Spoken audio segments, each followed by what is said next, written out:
Ambition can take many forms. Positively, it can be used to help better oneself in a desired field. However, ambition can quickly turn into obsession, and when it goes that far, how many bridges are you willing to burn to achieve that goal?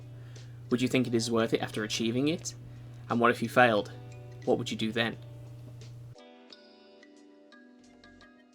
Kanna is one of the first of 3 trainees to Tokyo Joshi Pro Wrestling, along with Miyu Yamashita and Chikage Kiba. Before the main debut of Tokyo Joshi as a company, there are a series of exhibition matches, whereby the 3 girls would wrestle, but there would also be other acts, such as musical groups as well. The first of these exhibition matches is Miyu vs Kanna. The two have a competitive match, but it is clear that Miyu, with her martial arts background, has an edge over Kanna. And after sustaining enough kicks, Miyu pins Kanna, the first ever loss in Tokyo Joshi Pro Wrestling. Kanna's other encounters with Miyu don't get any better. She falls once more, and then again to Miyu. Kanna, clearly getting frustrated to always losing to Miyu, slaps away her hand when Miyu goes for the handshake. Tokyo Joshi is officially debuting soon, and Kanna has yet to get a singles victory. The first few matches Kanna had with Miyu were practice for today. Now there is an actual wrestling ring, and more fans than before, and Kanna doesn't want to embarrass herself any longer. Kanna starts by overpowering Miyu. When the two would lock up for holds, Kanna would either counter out of it or reverse it. When Miyu would lock in a submission, Kanna would be sure that she was close to the ropes to break the hold quickly. After a backbreaker and a nasty kick from Miyu, Kanna begins to focus her offense on Miyu's legs. Kanna slams Miyu into the mat and applies a Boston Crab. As Miyu reaches for the ropes, Kanna drags her back to the centre and tries to break Miyu in half. Miyu barely makes it to the ropes, and the two trade strikes, but Miyu quickly brings Kanna to her knees and lands a hard-hitting PK. Kanna desperately tries to struggle free as the ref counts. As Miyu's theme plays, Kanna buries her head in her hands as Miyu has beat her once again. But now it's not just Miyu that is beating her. Tokyo Joshi is adding more and more girls to their roster, and even though Kanna has been wrestling longer than they have, she is getting beaten by them as well. Kanna needs to find a way to get stronger before she is surpassed by everyone. In February of 2015, a new wrestler joins Tokyo Joshi. Saki-sama has started competing as she finds the girls in Tokyo Joshi aren't pretty enough. Saki-sama's ruthless style makes her an imposing figure, and soon she has created a new dominant force in Tokyo Joshi, Bishikigun. Kanna takes notice of Saki-sama's beauty and her viciousness. Bishikigun is a clear threat to the wrestlers of Tokyo Joshi, and so for Kanna to focus on them, she wants one more match with Miyu so she can finally step out of her shadow. Before the bell is even rung, Kanna attacks Miyu with a cheap shot. Kanna takes every advantage she can in the match, not giving Miyu any chance of mounting a comeback.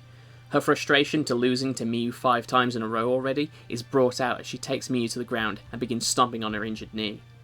She keeps it up by trying to pull Miyu's leg out of its socket and then applies a Boston Crab. Miyu, not able to make the rope, slams Kanna's head into the mat.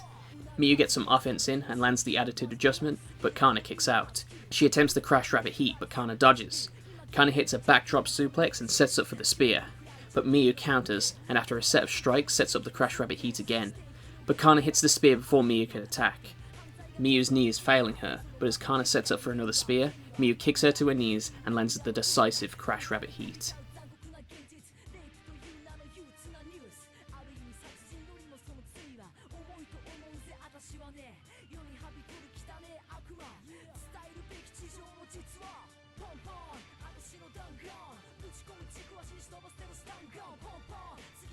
Kanna threw everything she had at Miyu, but still couldn't get the win. Even when taking a cheap shot, she still lost. Before the two exit the ring, Saki-sama appears from the back. She compliments Kanna's fire, and that she can see great potential in her.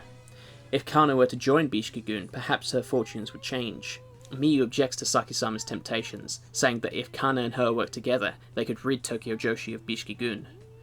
Kanna goes to shake Miyu's hand, before spearing her into the canvas. Kanna needs to get stronger. She needs to beat Miyu, and she is willing to join Bishikigun in order to do that. Miyu, frustrated, attempts to cut the head off the snake early and challenges Saki-sama to a singles match. The next time Kanna appears, she is dressed in full regal garb to suit Saki-sama's taste. And despite the feelings of her former opponents, Kanna stays to her cause so that she can get stronger. The same show, Miyu faces against Saki-sama to try to rid Tokyo Joshi of Bishikigun. Kanna is at ringside to support Saki-sama and gets front row seats to the power Saki-sama can bestow upon her. Despite Miyu's best efforts, she falls to Saki-sama. Kanna and Bishikigun run rampant in Tokyo Joshi, and the group remains undefeated for several months. But Saki-sama is fickle and eventually gets bored with Tokyo Joshi, heading back to France, leaving Kanna behind. Miyu is happy to finally have Kanna back. Kanna explains that while they may be on the same side now, the two of them are not friends, and she does intend to beat her with her newfound strength.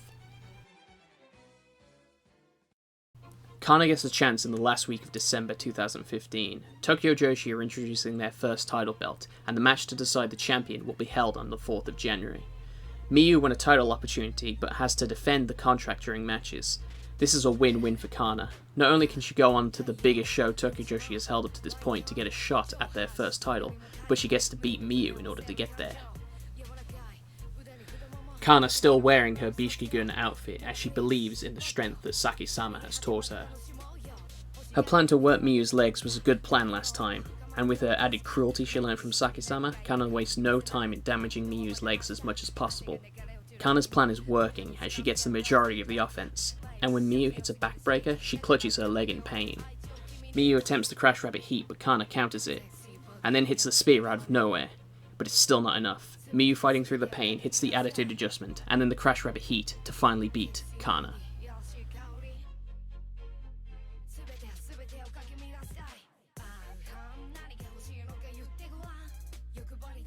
Kanna couldn't win by dirty tactics. Even the lessons she learnt under Saki-sama weren't enough. Miyu's just on a whole other level for her.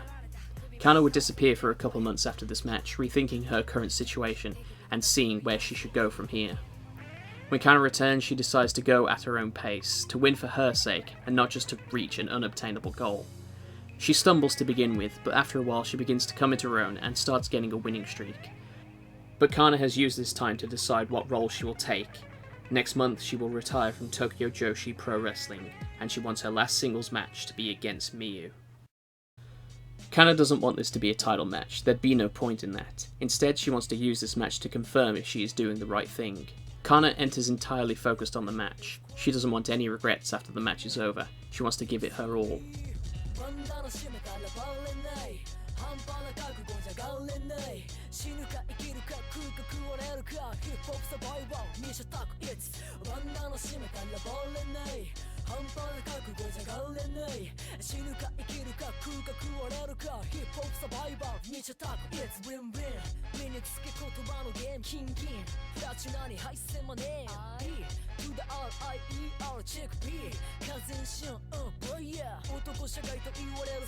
Spear, but Miyu kicks out. Kanna hits a backdrop suplex and then another spear. 1, 2, Miyu somehow kicks out. Miyu hits the attitude adjustment and Kanna kicks out. And as Kanna gets up, Miyu kicks her to her knees and hits the Crash Rabbit Heat to beat Kanna in their last match.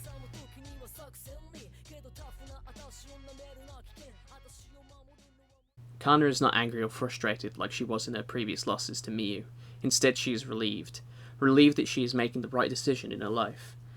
Miyu says how much she will miss Kanna, that the two are the last of the original trainees still in the company, and that Kanna was always a driving factor in Miyu wanting to get stronger.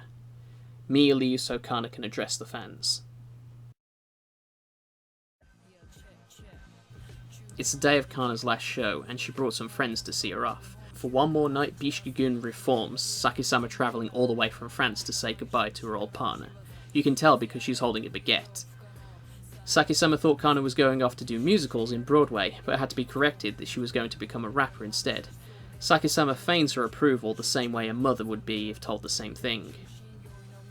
The tag match once again demonstrates why Bishikigun was a force to be reckoned with, and with all three of them in the same match, Shoko, Maho and Akane have to go all out to keep up. Kanna and Shimizu are rendered helpless in the corner, and in a shocking moment Saki-sama steps in to protect her teammates. The two teams attempt to suplex each other, with Bishikigun winning the exchange. This allows Saki-sama to hit the Academy Award to Shoko, a tornado DDT to Akane, and Kanna hits the Spear of Versailles on Maho Karone to get the win in her final match.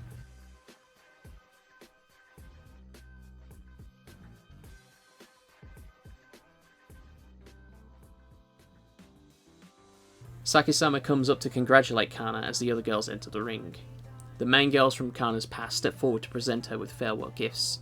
Shoko Nakajima, who Kanna helped to debut. Akane Miura, who Kanna had a brief tag relationship with when they were both corrupted by snake magic. And finally Miyu, who she had a rivalry with since day one. Miyu tries to hold back her tears as she has a title match later this evening. The two have been training and competing with each other for almost 4 years now, and Miyu says that she will be sad to see her leave.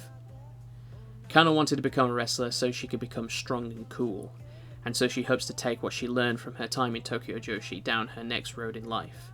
Kanna says goodbye to wrestling as a wave of streamers fill the ring.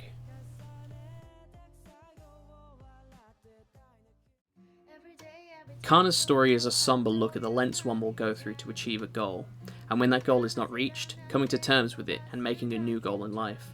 It's been 4 years since Kanna's retirement, and while she wasn't able to hold a title or win a tournament in that time, I think her time in the promotion is still relevant.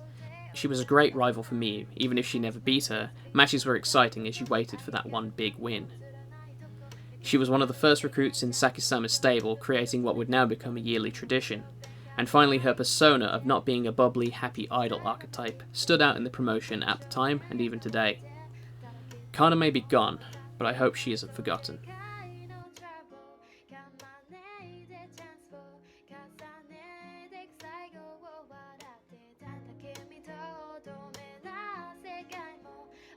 In 2022, Tokyo Joshi held its biggest event in its history, Grand Princess, a show that had matches and entrances befitting the name. The show not only highlights the present and future, with matches featuring Tokyo Joshi's veterans, as well as introducing those that have just started their wrestling journey, but the show also serves as a celebration of those that have came before, wrestlers and personalities that were around when Tokyo Joshi was still growing and its future unsure. At the start of the show, announcer Sayuri Namba reintroduces two familiar faces, Chikage Kiba and Kanna. Kanna getting emotional as she addresses the crowd. Many people watching might not know who she even is. And it's surreal to remember that Tokyo Joshi started as a few mats inside a cramped venue to filling up a huge stadium. Kanna may not be remembered, but the hard work her and the rest of Tokyo Joshi's graduates put into the company were indispensable, meaning their time in the promotion will not be forgotten. As the rest of the show continues, there is one more appearance. As Saki-sama makes their most iconic entrance to date, Kanna is there alongside her Bishikigun allies, having helped pave the way for the most memorable faction in Tokyo Joshi. Thanks for watching. I'm glad I could include the addendum add-on for this video so that it no longer ends on a bittersweet note. I marked out super hard during the Bishikigun entrance, and it was great seeing Kanna again in a Bigun gear. I'm happy to get some closure for this story arc and for this wrestler. That now the book is closed. So, thank you so much for watching, and I'll see you next time. Ta-ta.